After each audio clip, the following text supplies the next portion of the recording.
স্যার্স দীর্ঘ 17 বছর অতিক্রম করে 18তে পা দিল। যদিও আজকে স্যার্সের যে রূপ, প্রতিষ্ঠানটির যে রূপ, সেটি প্রাথমিক অবস্থায় ছিল না, এটাই স্বাভাবিক। কয়েকজন উৎসাহী পড়াশোনা করা ছেলে মেয়ে, তাপসী, আদিত্য, অতসী, স্বপন এবং সর্বোপরি রূপক, এরা এই প্রতিষ্ঠানটির কথা ভাবে 2008 সালে। এই প্রতিষ্ঠান প্রতিটি বছর বিভিন্ন ধরনের আলোচনার আয়োজন করে থাকে। আপনারা কথা মুখ পেয়েছেন, সেখানে বিস্তৃত লেখা আছে কি কি বিষয়ে আলোচনা হয়েছে, কারা কারা আলোচনা করেছেন। সেটা দেখলেই আপনারা অনুধাবন করতে পারবেন এই সংগঠনের উদ্দেশ্য কি। ইতিহাস কিন্তু শুধুমাত্র এর উদ্দেশ্য নয়। ইতিহাসের ছাত্র এবং গবেষক রূপক দাস এর কর্ণধার ঠিকই, কিন্তু সাহিত্য, সমাজবিজ্ঞান, আমাদের জীবনের বিভিন্ন গুরুত্বপূর্ণ দিক আমাদের এই সেমিনারে আলোচনা সভায় উঠে আসে। আমরা এই বছরের একটি সভাতে এই প্রতিষ্ঠানকে বিস্তৃত রূপ দেওয়ার চেষ্টা করেছি। আমরা রূপক দাসের এবং কয়েকজন ছাত্রছাত্রীর মুষ্টিবদ্ধ আলোচনার মধ্য থেকে স্যার্সকে একটু বিস্তৃত পরিধি দেওয়ার চেষ্টা করা হয়েছে। আমরা সদস্য সংখ্যা বৃদ্ধি করার লক্ষ্যে কিছু পদক্ষেপ নিয়েছি। যারা এখনো পড়াশোনা করছে তাদের বার্ষিক চাঁদা ধার্য করা হয়েছে মাত্র 150 টাকা। যারা পড়াশোনা শেষ করে আরো কিছু কাজকর্ম ইত্যাদি করছেন তাদের জন্য প্রতি মাসে 50 টাকা এবং বছরে প্রতি মাসে 50 টাকা অথবা বছরে 500 টাকা ধার্য করা হয়েছে। যাদের দেওয়ার মতো অবস্থা আছে সেরকম সদস্যদের প্রতি মাসে 100 টাকা অথবা বার্ষিক 1000 টাকা চাঁদা ধার্য করা হয়েছে। এই প্রতিষ্ঠানের এমন একটি লক্ষ্য, যে লক্ষ্যকে উদ্দেশ্য করে আমরা কোনো ধরনের বাণিজ্যিক প্রতিষ্ঠানের কাছ থেকে এমন কিছু অনুদান দাবি করি না, গ্রহণও করি না। শুধুমাত্র আমাদের প্রদেয় এই অনুদান এবং কিছু উৎসাহী মানুষ, বলা যায় কিছু বিদ্যোৎসাহী মানুষের সহযোগিতায় এই প্রতিষ্ঠান চলছে। দুর্গাপুরে বিবিধ অনুষ্ঠান চলে, কিন্তু আমরা দাবি করতে পারি স্যার্স এমন একটি প্রতিষ্ঠান যেখানে এমন এমন আলোচনার অবতারণা করা হয় যা নিছক কবিতা পাঠ নয়, নিছক সময় অতিবাহিত করা নয়। এই আলোচনাগুলি গবেষণামূলক এবং যে বিষয় ধার্য করা হয় সম্পন্ন ব্যক্তিদের আলোচনার মধ্য দিয়েই আমরা ঋদ্ধ হই। আজকের আলোচনার বিষয় আপনারা জেনে গেছেন, ইতিহাসের চোখে দেশভাগ। আমরা সাধারণত এরকম একটা ভাবনা আমাদের আছে, বিশেষ করে আমরা যারা এপারে রয়েছি, আমরা ভাবি বোধহয় ওপার থেকে কেবল এপারেই এসেছে। তা কিন্তু নয়, এপার থেকেও বিস্তীর্ণ এলাকার প্রচুর মানুষ ওপারে গেছেন। এই যাওয়া আসার মানুষগুলোর উভয়েরই যন্ত্রণা দীর্ঘ জীবন অভিজ্ঞতার কথা আমরা অনেকেই পড়েছি, অনেকেই জেনেছি। আজকে আরো বিস্তৃতভাবে জানবো, খুঁটিয়ে জানবো আমাদের সম্পন্ন ব্যক্তিদের কাছে। আপনাদের আরেকবার স্বাগত জানাই অতিথি বৃন্দকে, সম্পন্ন ব্যক্তিদের কাছে। এবার আমরা কথা শুনবো, আমরা ঋদ্ধ হব। নমস্কার। Institute of research and studies, Durgapur. আমি নাম শুনেছিলাম অনেকদিন আগে। আমাদের এই সময়ের ইতিহাস সংসদের অন্যতম গুরুত্বপূর্ণ সদস্য এবং আপনাদের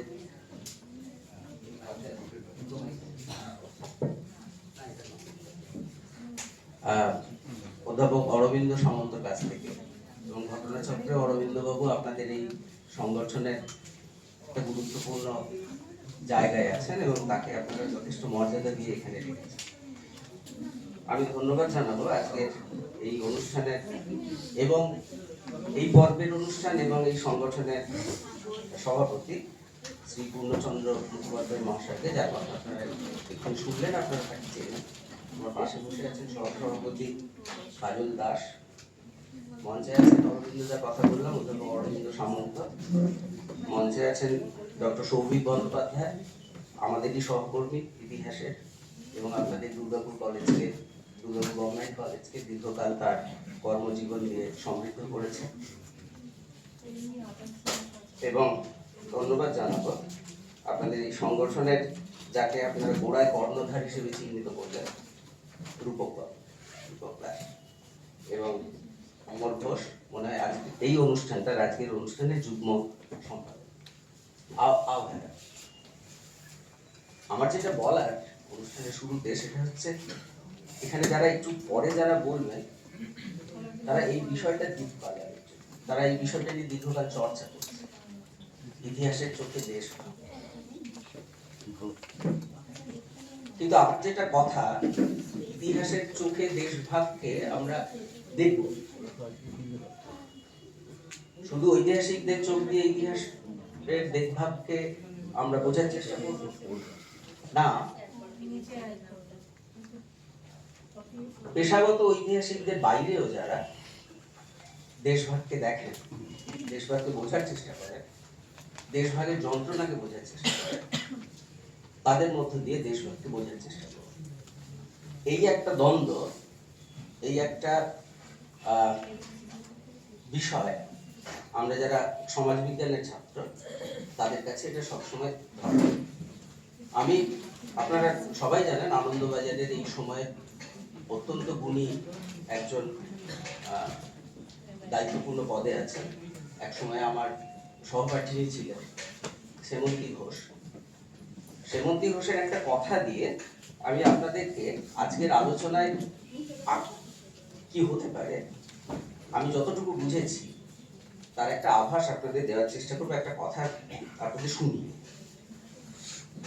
তিনি তার দেশভাগের ইতিহাস আর স্মৃতির বিস্মৃতি সম্পাদিত একটা বই, খুবই পাঠক জগতে বইটা খুব সমৃদ্ধ হয়েছিল। এখনো অনেকে বইটা পড়েন দেশভাগের স্মৃতিকে বোঝার জন্য, বিস্মৃতিকে বোঝার জন্য। তিনি বইটার ভূমিকাতে এই কথাটা দিয়ে শুরু করেছেন।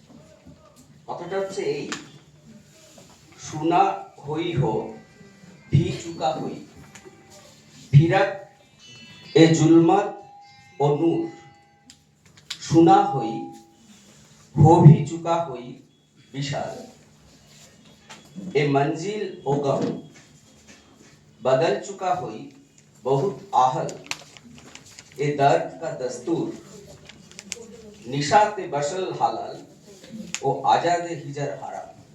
এর বাংলাটা উনি যেভাবে করেছেন, আমি একদম হুবহু আপনাদের কাছে সেটাই শোনাচ্ছি।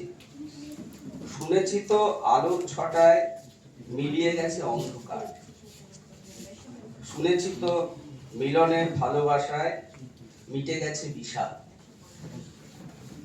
ভেবে যারা ব্যথা পায় অনেক নাকি পাল্টে গেছে তারা, পুণ্য শুধু মিলনের আনন্দ, পাপ নাকি বিচ্ছেদের বিষাদ। এই যে কথাটার মধ্যে আপনারা যদি একটু ঘোরাফেরা করেন তাহলে দেশভাগ নিয়ে আমরা যারা এই সময়কালে পেশাগতভাবে চর্চা করি তার বাইরেও দেশভাগ নিয়ে যে অনেক কথা লুকিয়ে আছে এখানে ওখানে, সেটা বোঝার মনে হয় আমাদের পক্ষে সম্ভব। দ্বিতীয় যে কথাটা বলবো সেটা হচ্ছে এই যে আপনারা যে এই বিষয়টাকে আজকে বেছে নিয়েছেন, কেন বেছে নিয়েছেন? দেশভাগ তো 47 হয়েছে, তারপরে 47-এর পর্ব পেরিয়ে প্রায় আমরা 75 বছর পার করে ফেললাম। তা সত্ত্বেও কেন এই বিষয়টা আমাদের কাছে বারবার ঘুরে ফিরে আসছে? বারবার ঘুরে ফিরে আসছে এই কারণে আমরা যে সময়টার মধ্যে দিয়ে যাচ্ছি সেই সময়টা আমাদেরকে অনেক কিছু ভুলিয়ে দিতেছে, এবং এই অনেক কিছু ভুলিয়ে দেওয়ার মধ্যে তারা মনে করে যে মনস্তাত্ত্বিকভাবে আমাদের মনোজগতের সমস্ত ক্ষেত্রটাকে অধিকার করে কোড আনকোড তারা আমাদের নিয়ন্ত্রণ। আমরা যত অনেক কিছু ভুলবো তত অনেক কিছু মিথ থেকে প্রতিষ্ঠিত করা সহজ হবে। আমি যত ভুলবো আমার অতীত, তত আগামী দিনে অনেক বেশি মিথ থেকে আমার পরের প্রজন্মের সামনে তুলে ধরে তাকে অতীতটা ভুলিয়ে দিয়ে আমি যা বলছি সেটাই ঠিক, এটা প্রতিষ্ঠা করা সম্ভব। এই সময়টাকে আমরা যদি অনুধাবন করি, আপনাদের অর্গানাইজেশনের নাম অত্যন্ত গুরুত্বপূর্ণ, SIR দেশ। আর এই সময়ে সারা ভারতবর্ষ জুড়ে SIR বলে আর একটা বিষয় চলছে, মেলান। SIR আগে ভারতবর্ষে হয়েছে? হয়নি। ভারতবর্ষে SIR হয়েছে, আপনিও জানতেন না, আমিও জানতাম না, কোনো অসুবিধা হয়নি কোনোদিন। আজকে কেন এত অসুবিধা হচ্ছে? আজকে অসুবিধা হচ্ছে এই কারণে আমরা যারা আমাদের মতন করে দেশটাকে গড়তে চাইছি তাদের কাছে অসুবিধা, আর তাদের কাছে অসুবিধা হচ্ছে বলে আজকে আমাদের দেশজ পরিমণ্ডল, সাংস্কৃতিক পরিমণ্ডল, চিন্তা চেতনার পরিমণ্ডল দেখবেন খণ্ড খণ্ড খণ্ড খণ্ড ভাবে কোথায় একটা নষ্ট হতে বসেছে। এইটাকে বাঁচিয়ে রাখার দায়িত্ব এই আমাদের প্রান্তে প্রান্তে যে সংগঠনগুলো আছে, আপনাদের মতো সংগঠন যেগুলো আছে, এবং আপনাদের আজকের যে উপস্থিতি, মুখগুলো দেখুন, এরাই কিন্তু আগামী দিনটাকে বাঁচিয়ে রাখতে পারে। গত পরশু ছায়া নট ভেঙে ফেলা বাংলাদেশে। ছায়া নট ভেঙে কাকে ভাঙতে চাইবে? যারা ভাঙলো তারা কারা? আমাদের দেশেও এরকম অনেক কিছু এরকম ভেঙে ফেলা হয়। যারা ভাঙে তারা কারা, আর রক্ষা করার জন্য ছুটে যায় যারা, তারা কারা? এই যে লাইনের এদিকে যারা আছে আর এদিকে যারা আছে, এই পার্থক্যটা আমরা যদি বুঝতে পারবো, সেদিন মনে হয় আমরা আসলে দেশটাকে, সমাজটাকে যেভাবে গড়তে চাইছি সেইটা অনুধাবন করতে পারবো। এই আলোচনাগুলো আমাদেরকে কিন্তু এক একটা জায়গায়, এক একটা ক্ষেত্রে দিশা দেখায়। এই আলোচনাগুলো আমরা যদি শুধু আলোচনা ভাবি, দিয়ে বসে যাই, এবং যারা এইগুলো নিয়ে আলোচনা করেন, আজকে অধ্যাপক বিমান সমাদ্দার বলবে, আমার সহকর্মী তিস্তা বলবে, আপনাদের এখানকার কর্ণধার রূপক বাবু বলবেন, এটা বক্তারা আত্মস্থ করলে তো হবে না। এই বক্তাদের এই কথা, বক্তাদের এই সুচিন্তা, সুভাবনা, এটা যদি আমরা যারা শুনছি তারা আত্মস্থ না করি, তাহলে কিন্তু কোনো লাভ নেই। এই আসবো সকালবেলায় যেভাবে আমরা শুরু করলাম, ওখানে চা খেলাম, স্যান্ডউইচ খেলাম, খাবো, অলরেডি এখানে দেখতেই পাচ্ছি। আসলে এই জায়গাগুলোতেই আমরা কিন্তু বেশি করে রক্ত হয়ে যাচ্ছি। এই জায়গাটাকে ভাঙতে হবে। আপনারা এখানে অনেক বয়স্ক মানুষ আছেন, আমাকে মার্জনা করবেন, আমি অনেক ছোট অনেকের থেকে এখানে, কিন্তু আমার উপলব্ধিটা এটা হয় আপনাদের উপলব্ধির সাথে আমার উপলব্ধির হয়তো ফারাক নেই, কিন্তু যে নতুন প্রজন্মটা আসছে তাদের সাথে আমার ফারাক, আমার সাথে তাদের সাথে আপনাদের আরো ফারাক। এই যে ক্রমাগত ফারাক তৈরি হচ্ছে নিজেদের মধ্যে, নিজের পরিবারের মধ্যে, নিজের আত্মীয়দের মধ্যে, তাকে আরো বাড়ান, তাকে আরো বাড়ান, তাকে আরো বাড়ান, তাহলে দেখবেন এই ফারাকগুলো দিনের পর দিন বাড়তেই চলেছে। এই ফারাক কমিয়ে আনতে হবে। এই ফারাক কমিয়ে আনলে দেখবে দেশভাগের যে যন্ত্রণা যাদের মধ্যে আছে, এখনো আছে, যাদের মধ্যে ট্রমা এখনো আছে, সেই যন্ত্রণাটা ভোলাতে কিন্তু আমাদেরকে এগিয়ে আসতে হবে। আমরা যদি তাদের যন্ত্রণা না ভোলাতে যাই, না পারি, তাহলে সেই ট্রমা নিয়েই তারা বাঁচবেন। আজকে বক্তারা আরো ভালোভাবে বলবেন এই ট্রমার ক্ষেত্র, দাঙ্গার ক্ষেত্র, সমস্যার ক্ষেত্র। এই উপলব্ধির জায়গাগুলোকে আমাদের আত্মস্থ করতে হবে, এবং আত্মস্থ করলে হবে না, সেটাকে আমাদের ব্যক্তিগত জীবনে, সমাজ জীবনে প্রয়োগ করতে হবে।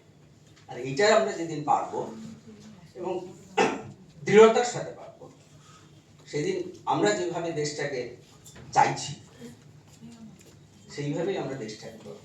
আমরা যেভাবে আমার পাশের লোকটিকে চাইছি সেইভাবেই আমার পাশের লোকটিকে করবো। আমরা যেভাবে আমার আশেপাশের লোকটাকে চাইছি আমরা ঠিক সেইভাবে আশেপাশের লোকটাকে পাবো। আর সেইটা পাওয়ার ক্ষেত্রে আমরা যদি ব্যর্থ হই, তাহলে যে দেশের সামনে আমরা এখন আছি আরো একটা অন্ধকার দেশের দিকে যাব। তখন হয়তো দেশভাগের আলোচনা হবে না, তারপরে যে আলোচনাগুলো হবে সেগুলো আরো ভয়ঙ্কর। এইটুকু বলে আমাকে এখানে ডেকে আনার জন্য এই প্রতিষ্ঠানের যারা বিশিষ্টজন আছেন তাদের সবাইকে আমার শ্রদ্ধা প্রণাম জানিয়ে, আপনাদের বড়দের প্রণাম, ছোটদের অনেক ভালোবাসা জানিয়ে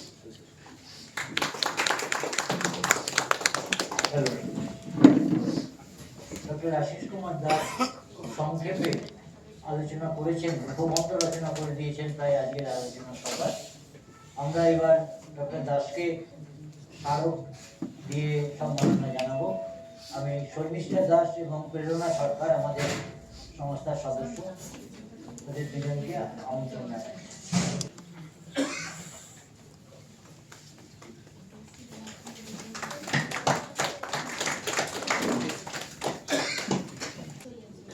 আমরা একটি ছোট্ট গাছও এবার দিচ্ছি, কারণ এটা টিকে থাকবে বাড়িতে আমাদের স্মৃতি হিসেবে। হ্যাঁ, আমার বলাটা শেষ হয়ে গেছিল, আমি বলতাম না যদি আমার কাছে সবগুলোই নিচ্ছি, কিছু মনে করবেন না, এইটাই প্রতিষ্ঠানের আমাকে এই জায়গাটা মানে আমি ব্যক্তি জীবনে এই ধরনের প্রতিষ্ঠানের যদিও আমাকে খুব বেশি লোক ডাকে না, কারণ আমি ভালো বলতে পারি না, কিন্তু আমি এই ধরনের প্রতিষ্ঠানে যেখানেই যাই ছোট ছোট স্তরে, আমি এইটা মানে কোনো দিন নিয়ে আপনারা আমাকে অন্তত আমার এই জায়গাটাতে। এবার আমাদের মধ্যে উপস্থিত আছেন বেথুন কলেজের অধ্যাপক ডক্টর সৌভিক বন্দ্যোপাধ্যায়। সৌভিক বাবুর আরেকটি পরিচয় হচ্ছে উনি দীর্ঘদিন দুর্গাপুর কলেজে অধ্যাপনা করেছেন, এবং তার থেকে আমার যেটা পছন্দ না, ছাত্রছাত্রীর সঙ্গে শিক্ষকের যে সম্পর্ক, অর্থাৎ আমি যেটা বলি যে একটা হার্দিক সম্পর্ক, একটা পার্সোনাল টাচ না থাকলে আগে ছাত্রছাত্রী শিক্ষককে ভালোবাসেন, তারপর সাবজেক্টকে ভালোবাসেন। তো উনি সাবজেক্টকে ভালোবাসেন, উনি ছাত্রছাত্রীকে ভালোবাসেন, ছাত্রছাত্রীরা শিক্ষককে ভালোবাসেন, সেই ভালোবাসা সাবজেক্টের ভালোবাসা হয়। সেই কারণে দুর্গাপুরের একজন অধিবাসী হিসেবে, ইতিহাসের ছাত্র হিসেবে আমি ওনাকে অত্যন্ত শ্রদ্ধা করি। মাননীয় শ্রী সৌভিক বন্দ্যোপাধ্যায়কে আমি মঞ্চে ওখান থেকে আপনি বলছেন এখান থেকে আসার জন্য অনুরোধ জানাই। তার আগে সৌভিক বন্দ্যোপাধ্যায়কে উত্তরীয় এবং ব্যাচ করিয়ে সম্মাননা জানাবেন আমাদের সংস্থার পক্ষ থেকে শর্মিষ্ঠা দাস এবং জয়িতা মন্ডল।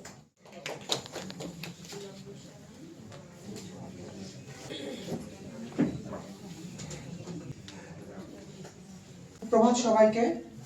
মঞ্চে উপবিষ্ট Durgapur social science institute of research and স্টাডিজের মাননীয় সভাপতি, মাননীয় সহসভাপতি, আজকের অনুষ্ঠানের যিনি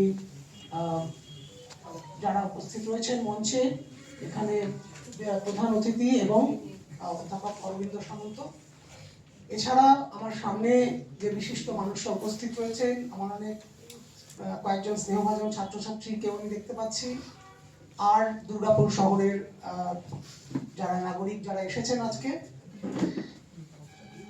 আমি প্রথমেই কৃতজ্ঞতা প্রকাশ করছি এই প্রতিষ্ঠানকে, কারণ তারা আমাকে আজকের অনুষ্ঠানে আমন্ত্রণ জানিয়েছেন। এবং আজকের যে বিষয় ইতিহাসের চোখে দেশভাগ, এটা আমার বিশেষ অধীত বিষয় নয়, আমি এই বিষয়ে বিশেষজ্ঞতা আছে এমন দাবি করব না। ইতিহাসে যে কোনো সাধারণ ছাত্রের মতোই দেশভাগ একটা আকর্ষণীয় এবং একটি আগ্রহজনক বিষয় বলে মনে হয় গবেষণার পক্ষে। দেশভাগ বিষয়টা অনেক বেদনাদায়ক, কিন্তু দেশভাগের ইতিহাস কিন্তু সম্ভবত এই শহর এবং এখানকার শিক্ষা প্রতিষ্ঠানের পঠন পাঠনের সাথে দীর্ঘ প্রায় 12 বছরের একটা যোগাযোগ, এটাই হয়তো একটা কারণ হতে পারে যে জন্য আমাকে এখানে আমন্ত্রণ জানানো হয়েছে। আমি তার জন্য কৃতজ্ঞতা প্রকাশ করছি। দেশভাগের ইতিহাসের মধ্যে আমার পূর্ববর্তী বক্তা ডক্টর দাস বললেন যে এক ধরনের বেদনা আছে, এক ধরনের তিক্ততা আমরা জানি। এবং 1947 সালে আগস্ট মাসে যে দেশটা ভাগ হয়ে গেল, প্রায় 18 লক্ষ বর্গমাইলের কিছু বেশি একটা এলাকা এবং 35 কোটি বেশি জনসংখ্যা বিশিষ্ট একটা দেশ, এই দেশটা দুটো ডমিনিয়নে ভাগ হয়ে গেল। তার ইতিহাস চর্চা যারা প্লেনারি সেশনে বলবেন, আমার পরবর্তী পর্যায়ে যারা বক্তারা আছেন তারা নিশ্চয়ই আলোচনা করবেন। আমি দেশভাগের তীব্রত্ব বা দেশভাগ নিয়ে কিছু বলবো না। আমি যেটা বলবো সেটা হচ্ছে, দেশভাগকে অনেক সময় মনে করা হয় যে এটা বোধহয় একটা অবধারিত অনিবার্য বিষয় ছিল, এবং এটা আমার কথা নয়। আমাদের অতি বিশিষ্ট ইতিহাসবিদ রমেশচন্দ্র মজুমদার মনে করতেন যে ভারত ইতিহাসের একটা অবশ্যম্ভাবী ফল হচ্ছে দেশভাগ, অর্থাৎ দেশভাগের ব্যাপারটা যেন প্রস্তুতি ছিল, যেন দেশভাগটা হতোই। এবং এর মধ্যে প্রধানতম যেটা হচ্ছে ধর্ম নিয়ে হানাহানি, ধর্মকেন্দ্রিক যে সাম্প্রদায়িকতা, যেটা আজকে আমাদের উপমহাদেশকে, পার্শ্ববর্তী বাংলাদেশের অবস্থা কি আপনারা সবাই সম্যকভাবে অবহিত আছেন, এবং ভারতবর্ষের অবস্থা কি। তো আমার ইতিহাসের সাধারণ ছাত্র হিসাবে একেবারেই আমি কোনো বিশেষজ্ঞতা দাবি করছি না। আমার মনে কয়েকটা প্রশ্ন আছে যে ভাগের আগের দেশটা কি ছিল। আমি দেশভাগের সম্বন্ধে না বলে যেটা বলবো, ভাগের আগের দেশ, অর্থাৎ দেশভাগ হওয়ার আগে আমাদের কাছে ব্যাপারটা কি একটা অবশ্যম্ভাবী বলে ছিল, না অন্যরকম বিকল্প একটা দেখতে পারি। যে যন্ত্রণা, যে তিক্ততা, যে বেদনা, যেটা কয়েক প্রজন্ম ধরে আমরা বহন করে চলেছি এবং এখনো হয়তো চলেছি, বিশেষ করে যারা দেশভাগের ফলে উদ্বাস্তু হয়ে পূর্ববঙ্গ থেকে পশ্চিমবঙ্গে এসেছেন, বা পশ্চিমবঙ্গ থেকে পূর্ববঙ্গে চলে গেছেন, বা পাঞ্জাবের স্থানান্তর ঘটেছে, তার আগে কি বিকল্প একটা অন্য ধরনের দেশের ধারণা, যেটা আমি আমার নিজের গবেষণার সূত্রে কিছুটা লেখাপড়া করেছি, যেটা নিয়ে, সেটা হচ্ছে বাংলা ভ্রমণ সাহিত্যের ইতিহাস। সেখান থেকে আমি দু একটা উদাহরণ দিয়ে একটা অন্য ধরন দেশের একটা ধারণা ছিল, যেটা আসলে ভাগ হয়ে গেল। তো আমি কয়েকটা প্রশ্ন দিয়ে একটু শুরু করতে চাই। যে আমি যে টেক্সটগুলো থেকে, যে গ্রন্থগুলো থেকে একটু উদাহরণ দেবো, উদ্ধৃতি দেবো, সেগুলো সবই 1920 দশক, 30-এর দশক, 40-এর দশকের গোড়ায় লেখা। এবং যারা লেখক তাদের মধ্যে বাঙালি মধ্যবিত্ত ঘরের গৃহবধূ আছেন, কেউ খুব নব্য যুবক আছেন, খুব সাধারণ ঘরের ছেলে, কেউ হয়তো কোনো একটি মধ্যবিত্ত মুসলমান পরিবারে কোনো মানুষ আছেন যিনি দেশ ভ্রমণ করতে গেছেন, আবার কেউ হয়তো খুব বিশিষ্ট সঙ্গীতজ্ঞ আছেন। এরকম বিভিন্ন মানুষের চোখে দেখা একটা দেশ, যেটা হয়তো 47-এর আগে আমাদের দেশে ছিল, এবং 20-এর দশক, 30-এর দশক, 40-এর দশকে হয়তো সেই দেশটাকে আমরা একভাবে কল্পনা করতাম, একভাবে বুঝতে চেষ্টা করতাম, এবং সেটার মধ্যে দিয়ে আমরা একটা যে হিংসা এবং সাম্প্রদায়িকতা পাল্টা একটা অন্য দেশ, সেটার হয়তো কিছুটা কল্পনা আমাদের মধ্যে ছিল। এখন আপনি বলতে পারেন, আপনি যে বইগুলো বলছেন বা যাদের কথা বলছেন, যেগুলো বলবো সেটা তো আপনি নির্বাচন করেছেন, তবে বিশেষ অতিথি হিসাবে আমি একটু নির্বাচনের একটু স্বাধীনতা নিলাম, এবং আমি ওই বেদনা তিক্ততার ইতিহাসে না গিয়ে একটা তার আগের ইতিহাসকে একটু দেখার চেষ্টা করছি। ফলে আমি লেখাটার একটু নিজের মতো করে নাম কি দেওয়া যায় ভাবছিলাম, তখন আমার মনে পড়ে গেল 1909 সালে দ্বিজেন্দ্রলাল রায় যখন শাহজাহান নাটক লিখেছেন, শাহজাহান নাটকে তৃতীয় অঙ্কে গান গাইছে বাদকরা, যে গান আমরা সবাই জানি। সেই গানের একটি লাইন দিয়ে আমার লেখাটার নাম, আমার কথাটার নাম বলছি, যেটা আমি বলতে চাইছি সেটা হচ্ছে, এমন দেশটি কোথাও খুঁজে পাবে না বুঝি। এটা শাহজাহান নাটকের গান, যেটা মারোয়ারের বালক বৃন্দ গাইছে তৃতীয় নাটকের তৃতীয় অঙ্কে। তো তাহলে আমাদের দেশের এই যে 20 দশক থেকে, যে 20 দশককে 1920 দশক, তাতে কিন্তু সাম্প্রদায়িকতার খুব বাড় বৃদ্ধি আমরা লক্ষ্য করেছি। আপনারা যদি অধ্যাপক সব্যসাচী ভট্টাচার্যের ডিফাইনিং মোমেন্টস ইন বেঙ্গলের কথা বলেন, তাহলে দেখবো যে, বা অন্যান্য লেখাতে, যে এই সময় রাষ্ট্রীয় স্বয়ংসেবক সংঘ তৈরি হয়েছে, এই সময় ইসলামী সমাজের যারা রক্ষণশীল তাদের মধ্যে তাবলীগ এবং তানজিম, এই সমস্ত ধরনের আন্দোলন হচ্ছে, শুদ্ধি আন্দোলন, মুসলমান সমাজের শুদ্ধি আন্দোলন, মুসলমান সমাজের সংগঠন। তো এইখানে দাঁড়িয়ে ভিন্ন রকমের একটা সিনক্রেটিক বা সমন্বয়ী আদর্শের কথা কেউ বলছেন কিনা। এবং এটা বলতে গিয়ে আমি প্রখ্যাত ভ্রমণকারী এবং ভ্রমণ সাহিত্য রচয়িতা জলধর সেনের একটা কথা বলবো, যিনি বলছেন যে ভ্রমণ কাহিনীতে মিশে থাকে ব্যক্তিগত অনুভূতি, পার্সোনাল অ্যানেকডোট, তা না হলে সেটা নিছক ভূগোল বিবরণী হয়ে যায়। এই ব্যক্তিগত অনুভূতির জায়গা থেকে তারা কিভাবে দেশটাকে দেখার চেষ্টা করেছে। একজনের লেখার কথা আমি উল্লেখ করছি, উনি বর্ধমান সেশনস কোর্টে, ডিস্ট্রিক্ট অ্যান্ড সেশন কোর্টের একজন কর্মচারী ছিলেন। বর্ধমানের একটি মুসলমান পরিবারের মানুষ, নাম মৌলভী খন্দকার গোলাম আহমেদ। উনি 1920 দশকে যখন নাকি এই প্রচন্ড সাম্প্রদায়িকতার একটা বাড় বৃদ্ধি হচ্ছে, বিশেষ করে আমরা মনে করতে পারি চৌরি চৌরার পরে যখন অসহযোগ তুলে নেওয়া হচ্ছে, অসহযোগ আন্দোলন, তারপর থেকে ওই নেহেরু রিপোর্ট এবং লাহোর কংগ্রেসের মধ্যবর্তী 6-7 বছর ধরে যে ধরনের ঘটনাগুলো ঘটেছে, আমরা যখন কলেজে ভর্তি হয়ে এসেছিলাম, আমাদের যে কলেজে পড়তাম, সেখানে মানে কিভাবে পার্সোনাল স্মৃতির মধ্যে থেকে যায়, ব্যক্তিগত স্মৃতির মধ্যে এই হিংসার ইতিহাস, যে দরওয়ানের ঘরে একটা ফলক লাগানো ছিল। সেই দরওয়ান সাম্প্রদায়িকতাবাদীদের হাত থেকে কলেজ গৃহকে রক্ষা করার জন্য প্রাণ দিয়েছিলেন বলে কলেজের ছাত্ররা তার নামে একটা ফলক লাগিয়েছিল কলেজের গেটে। তো এটা মনে থাকতে পারে কারুর কারুর।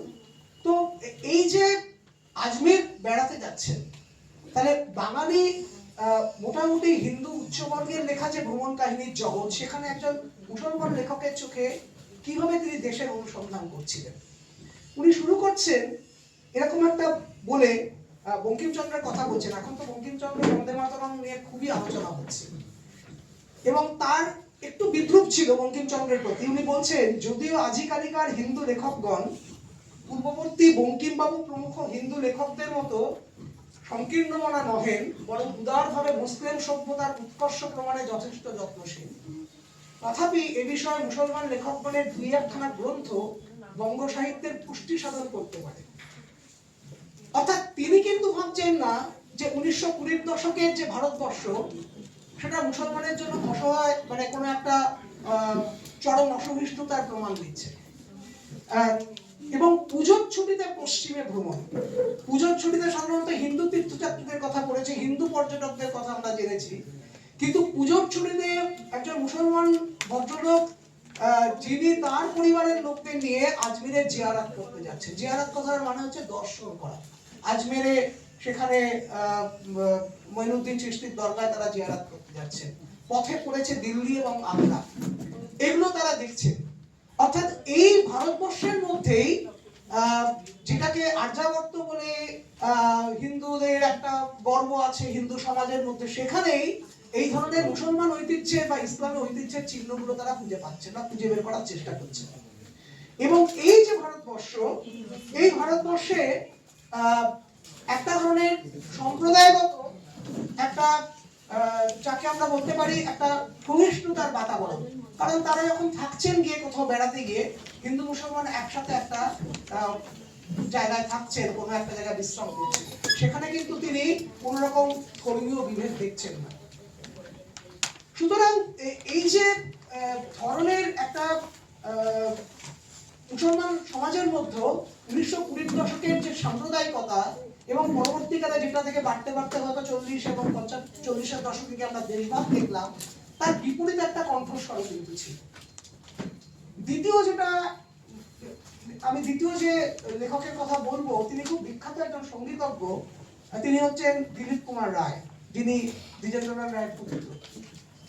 দিলীপ কুমার রায় ভারতবর্ষ ঘুরতে বেরিয়েছেন এবং তার লেখার নাম দিয়েছেন ভ্রাম্যমাণের তীরবর্তী। দিলীপ কুমার রায় একটা হিন্দু মুসলমান যুগ্ম সাধনার কথা বলছেন। আপনারা ভেবে দেখুন, 47 সালে দেশভাগের যে তিক্ততা, তার কয়েক বছর আগে বা দু এক দশক আগে কিন্তু এই তিক্ততা অতটা নেই। এবং যেটা উনি বলছেন যে অন্য শিল্পীর কথা জানি না, কিন্তু স্থাপত্য সঙ্গীত শিল্পে যে মুসলমান জাতি আমাদের অনেকখানি সম্পদ বাড়িয়ে দিয়েছে, এ কথা বোধহয় অকাট্য। মুসলমান রেনেসাঁসের স্থাপত্য কীর্তি এবং যেমন ভারতের গৌরব, মুসলমান রেনেসাঁসের সঙ্গীত উৎকর্ষ ভারতের তেমনি মস্ত লাভ। তাহলে মিউজিক, সঙ্গীত এবং আর্কিটেকচার, স্থাপত্য, এই দুটো জিনিসকে মিলিয়ে তিনি ভাবছেন যে ভারতবর্ষে একটা রেনেসাঁস হয়েছে এবং সেই রেনেসাঁসটা হিন্দু মুসলমানের যুগ্ম সাধনার ফল, যুক্ত সাধনার ফল। একটা ঘটনার কথা মনে পড়ে যাচ্ছে ওনার লেখা থেকে। 1923 সাল দিল্লিতে জাতীয় কংগ্রেসের অধিবেশন হচ্ছে, সেপ্টেম্বর মাসে বিশেষ অধিবেশন। জাতীয় কংগ্রেসের অধিবেশন সাধারণত ডিসেম্বরে হতো, তো সেপ্টেম্বর মাসে হচ্ছে। সেই সভায় সভাপতি হচ্ছেন মৌলানা আজাদ। তো দিলীপ কুমার রায় সেখানে গেছেন একজন প্রতিনিধি হিসাবে। তার একজন বন্ধু, খুব ঘনিষ্ঠ বন্ধু, যিনি ওই অনুষ্ঠানে অত্যন্ত বড় সংগঠকের ভূমিকা পালন করছেন, তো তাকে নিয়ে উনি বলছেন চলো আমরা কংগ্রেসের মাঝে অন্য জায়গায় বেরিয়ে আসি। তারা দিল্লি আগ্রা ঘুরতে গেছেন। সেই বন্ধুর নামটা আমি পরে বলছি। দিল্লি কুতুব মিনারে চড়ে উনি লিখছেন, সেই বন্ধু খুব বেশি আত্মপ্রসাদ লাভ না করলেও তার দিওয়ানি খাস, দিওয়ানি আম প্রভৃতি মোগল কীর্তি বড় ভালো লেগেছিল। বন্ধুবর আমায় সহস্র পুলকে বলে উঠলেন যে হিন্দু মুসলমানের মিলন সাধন করতে হলে মুসলমান বিদ্বেষীদের একবার মাত্র দিল্লি আগ্রাতে এই মুসলমান কীর্তি দেখালেই তাদের মনে বিদ্বেষকে প্রেমে রূপান্তরিত করা যায়। কথাটা হয়তো নিতান্ত ভুল নয়। বাস্তবিক ললিত কলার সৌন্দর্যের বিশ্বজনীন আবেদনের ক্ষেত্রে এই মিলন সাধন যেমন সহজসাধ্য সত্য হয়ে ওঠে, তেমন বোধহয় আর কিছুতেই হতে পারে না। এই বন্ধুর নাম কি জানেন? এই বন্ধু হচ্ছেন সুভাষচন্দ্র বসু। 1923 সালে, যখন তার বয়স মাত্র 26 বছর। এবং আমাদের দেশের জাতীয়তাবাদের অনেক সমস্যা আছে, কিন্তু জাতীয়তাবাদের সবচেয়ে যে উদার দেশপ্রেম এবং বড় দিকটা যেটা সুভাষচন্দ্র প্রতিনিধিত্ব করতেন, সেটা একটা উদাহরণ আমরা এইভাবে পাচ্ছি। আরেকটা জিনিস বলে আমি আমার কথা শেষ করবো, আশা করি খুব বেশি সময় নিইনি। সেটা হচ্ছে দেশভাগ আমাদের দেশের তো ভূগোলটাও পাল্টে দিল। কারণ যে দেশকে আমরা রেলগাড়িতে চড়ে পেরিয়ে যেতাম, হয়তো পশ্চিম আমরা সিন্ধু প্রদেশে চলে যাচ্ছি, অথবা পশ্চিম পাঞ্জাব যেটাকে এখন বলে সেটা দিয়ে আমরা কাশ্মীরে চলে যাচ্ছি, এই ভূগোলটাও তো বদলে দিল। অর্থাৎ 1930-এর দশকের মানুষজন যারা ভ্রমণকারী, যারা এই বড় দেশটাকে দেখছিলেন বা চিনছিলেন, তখনও তাদের সুদূর দুঃস্বপ্ন দেশভাগের কল্পনা ছিল না। তারা যে দেশটাকে দেখেছিলেন সে দেশটা একটা ঐক্যবদ্ধ দেশ। দুজনের কথা বলে আমি শেষ করব। একজন হচ্ছেন বিখ্যাত সম্পাদক রামানন্দ চট্টোপাধ্যায়ের কন্যা, অন্যতম কন্যা শান্তা দেবী, যিনি ট্রেনে করে কলকাতা থেকে 1721 মাইল যাত্রা করে মহেঞ্জোদারো দেখতে গিয়েছিলেন। এবং দেখার পরে উনি সেটার উপর একটা রিপোর্ট, একটা ভ্রমণ কাহিনী লিখেছিলেন, সংক্ষিপ্ত, এটা প্রবাসী পত্রিকা প্রকাশিত হয়। লেখাটার নাম ছিল আমাদের দেশ 5000 বৎসর আগে। ওখান থেকে আমি একটা উদ্ধৃতি দেব, তাহলে দেখা যাবে যে কিরকম ভাবে উনি দেশটাকে দেখেছেন। এবং এটা আমরা সবাই জানি, ঠিক এই সময় 1921-22 সালে হরপ্পা প্রথম এবং তারপর মহেঞ্জোদারো প্রত্নক্ষেত্রগুলো আবিষ্কার হওয়ার ফলে আমাদের দেশের ইতিহাসটা অনেক পিছিয়ে গেল। শান্তা দেবী লিখছেন যে আমাদের ইতিহাসকে যদি চর্চা করতে হয় তাহলে আমাদের আর্যামির অহংকার ছাড়তে হবে। আমরা আর্য বলে লাফালাফি করলে চলবে না, কারণ অনার্য সভ্যতাই আমাদের বনিয়াদ, এটা উনি লিখছেন। এবং এই অনার্য সভ্যতা যে বনিয়াদ, এই অনার্য সভ্যতাকে উনি প্রশংসা করছেন। করছেন এবং তার সাথে বলছেন যে ভারতের বহু সভ্যতার চিহ্ন আজ পর্যন্ত মিশর, ক্রিট, এশিয়া মাইনর ও প্রভৃতি অন্যান্য দেশ হইতে ধার করিয়া বলিয়া চলিয়া আসিতেছে। অর্থাৎ আমাদেরকে বলা হয় বা বিদেশি শাসক বা তখনকার দিনের পণ্ডিতবর্গ বলতেন যে আমরা সবকিছুই বাইরে থেকে ধার করেছি, কিন্তু ভারতবাসীর আশা আছে মহেঞ্জোদারোর ঐতিহাসিক সমস্ত তথ্য ভালো করিয়া জ্ঞানীজনের তৌলদারিতে মাপা হইয়া গেলে আমাদের এই ঋণের অপবাদ ঘুচিয়া যাইবে। আজকের পদদলিত ভারতবাসী এই মনে করিয়া আপন পূর্ব মর্যাদা ফিরাইয়া আনিতে উৎসাহী হইতে পারে। অর্থাৎ একটা প্রাচীন সভ্যতা যেটা শুধু ব্রিটিশ নির্মিত নয় বা যেটা শুধু আর্য সভ্যতা নয়, এবং এটা দেখার জন্য ভারতবর্ষের 47 পরবর্তী যে সীমানা সেটা পেরিয়ে তার আগে তারা মহেঞ্জোদারোতে যাচ্ছেন। সেখানকার তখন বিখ্যাত আর্নেস্ট ম্যাকে, সেই সময় আর্কিওলজিস্ট ওখানে কাজ করছিলেন, আর্নেস্ট ম্যাকের সাথে তার যোগাযোগ হয়েছিল, আরো কয়েকজনের সাথে যোগাযোগ হয়েছিল। শেষত আমি যার কথা বলবো তিনি একজন বাঙালি মধ্যবিত্ত ঘরের গৃহবধূ, দক্ষিণ 24 পরগনায় বাড়ি, এখন দক্ষিণ 24 পরগনা, তখন অবিভক্ত 24 পরগনা, ধবধবি অঞ্চলে। তার নাম হচ্ছে ননিবালা ঘোষ। তার স্বামী একজন চিত্রশিল্পী ছিলেন, শশীভূষণ ঘোষ। এরা যেটা বেড়াতে গেছিলেন ননিবালা, তিনি হচ্ছে কাশ্মীর বেড়াতে গেছিলেন, কিন্তু কোন পথে? সেই পথটা হচ্ছে পাঞ্জাব হয়ে রাওয়ালপিন্ডি হয়ে কাশ্মীর। এবং এই ভূগোলটা, যাত্রার ভূগোলটা বদলে গেল 47 সালের পরে। এবং এরা সম্ভবত সেই শেষ প্রজন্ম যারা ওই অবিভক্ত পাঞ্জাবের পথে কাশ্মীরে গেল। কারণ কাশ্মীর যাওয়ার 3টে রাস্তা ছিল উত্তর ভারতের সমতল থেকে, একটা রাওয়ালপিন্ডি হয়ে, আর একটা জম্মু হয়ে যেটা পরবর্তীকালে বেশি চলছে, আর একটা হচ্ছে আরেকটা হ্যাভেলিয়ান অ্যাবোটাবাদ বলে একটা পথেও যাওয়া যেত। তো এই পথে গিয়ে এই যে রাওয়ালপিন্ডি দেখছেন, এবং তখন আপনারা ভাবুন 1933-34 সাল, ওই তক্ষশিলার এক্সকেভেশন হয়েছে, উৎখনন হয়েছে, সেখানে গিয়ে তারা মিউজিয়াম দেখছেন। মিউজিয়াম দেখাটা দর্শনার্থীর একটা বড় কাজ, কারণ আগের তীর্থযাত্রীরা মন্দির দেখতো, পুরনো ধ্বংসাবশেষ দেখতো, কিন্তু মিউজিয়াম দেখতো। তাহলে মিউজিয়াম দেখাটা এবং মিউজিয়াম থেকে তথ্য আহরণ করে একটা দেশের সভ্যতা এবং প্রাচীনত্বকে চিনতে পারার চেষ্টা, এটা এদের লেখাতে ছিল। আমি যেটা বলতে চাইছি, যেটা বলে আর একটা কথা বলে আমি শেষ করব, সেটা হচ্ছে দেশভাগের তিক্ততা যন্ত্রণার একটা ইতিহাস আছে।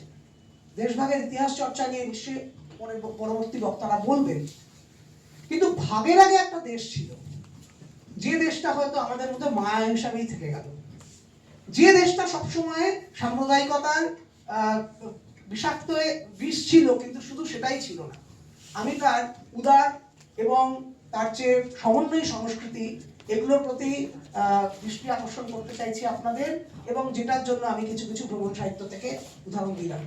আশা করি আমার বক্তব্য আমি আপনাদের কাছে পৌঁছে দিতে পেরেছি, এবং আমাদের যারা দেখেছেন, বিশেষ করে দীপক বাবুকে আমি ধন্যবাদ জানাচ্ছি আমাকে এখানে বলার সুযোগ করে দেওয়ার জন্য। এই বলে আমি আপনাদের সবাইকে নমস্কার জানাচ্ছি।